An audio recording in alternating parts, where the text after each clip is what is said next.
Hello, are you somebody who has been thinking about becoming a driving instructor? If so, I've got some tips for you, and particularly some questions that you need to be asking any prospective trainer. And these are almost certainly questions you've not thought about yourself. The number of people who are applying to the DVSA to train as a driving instructor has mushroomed over the last 12 to 18 months. There's something in the region of 15 to 1700 applications every month. And the DVSA can't cope with this. They don't have enough examiners to cope with the numbers who are looking for particularly the Part 2 and the Part 3 tests. So there is a long wait between applying for a test and actually getting a date, and then hopefully passing it, because if you don't, you've got the wait coming yet again. So where do you start? Well, I imagine most of you, like I did, I did have to check that the internet was still around, was actually around when I was looking, but it was. You'll go onto a search engine. You go to Google, for example, probably type in something like become a driving instructor, something similar. And it will bring up a list of potential trainers. I've done it this morning. The first five actually in the list are all sponsored adverts.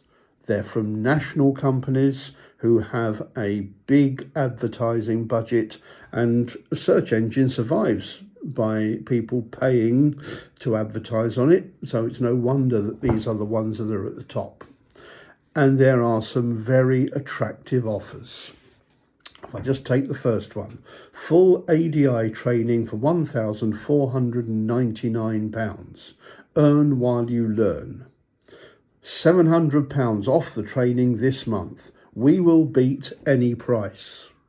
The next one, train with the National Driving School of the Year with full refunds on training fees.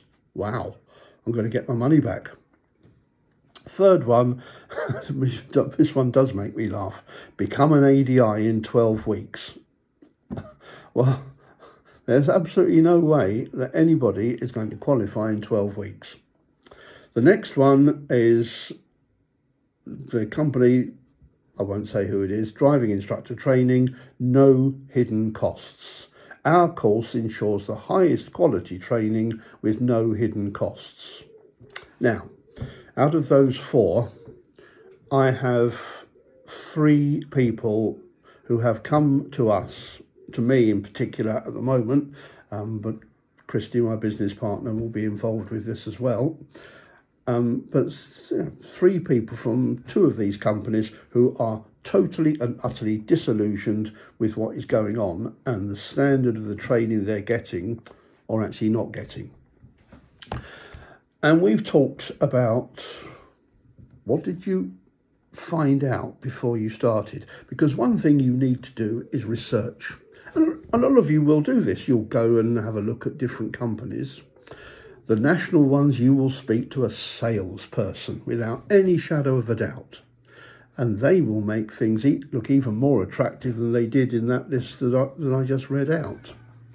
How do these companies make any money if they're going to refund you? Well, it's almost certainly tying you into their franchise for 1, 2, I've even heard of one company tying you in for 3 years. And this is where they make their money. They are what I call doing conveyor belt training. They get so many people coming along that they can afford to have a lot of dropouts. And I could go on a rant now about the DVSA not regulating the profession, but it's not going to change anything if I do that, and nothing's going to change quickly. So what questions do you ask? Well, you probably ask them, tell me a bit more about your training. What's the full cost? And what else do you think to ask? Let me give you a few tips. Number one, who will my trainer be?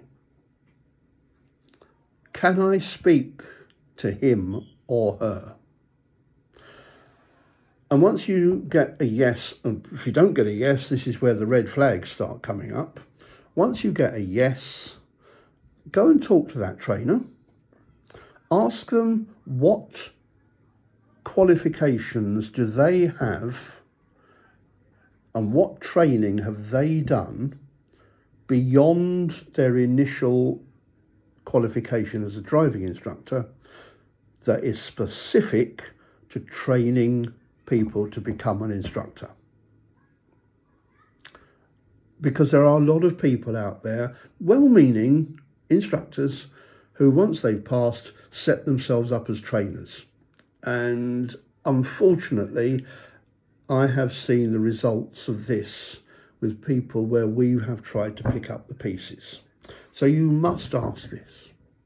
Where will the training take place? How local is it going to be to you?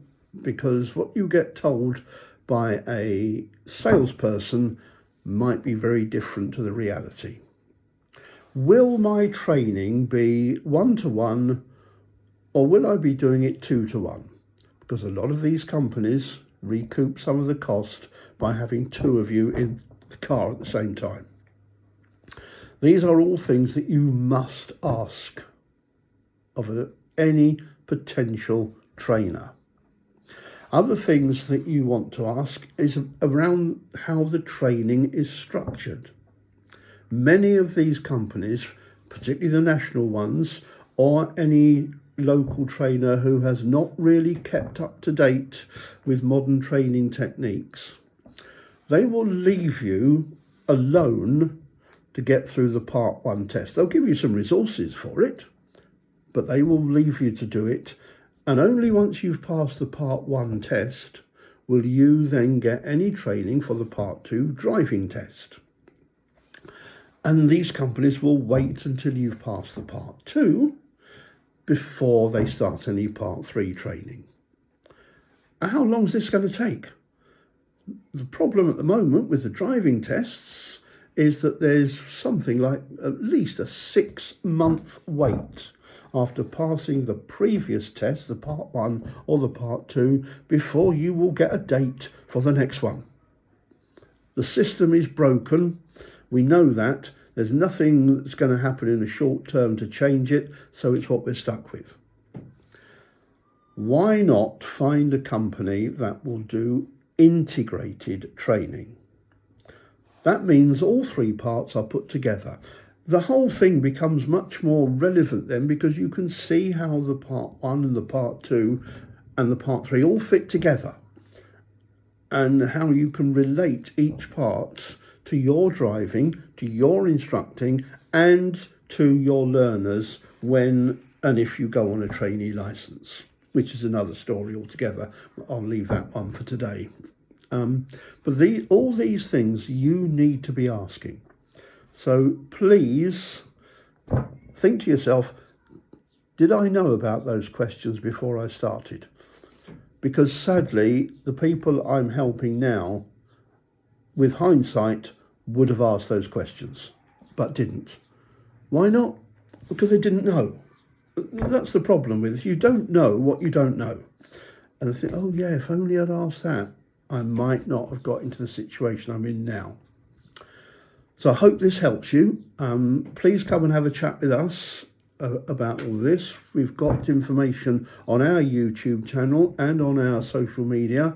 You can find us, send us a message, come and have a chat, particularly if you are looking to become an instructor, because we'd love to help train you and train you what we believe is the right way and the best way. Okay, thanks very much for watching. It's been a long watch, this one, and look forward to hearing from you if it's something that you're looking to pursue. Bye for now.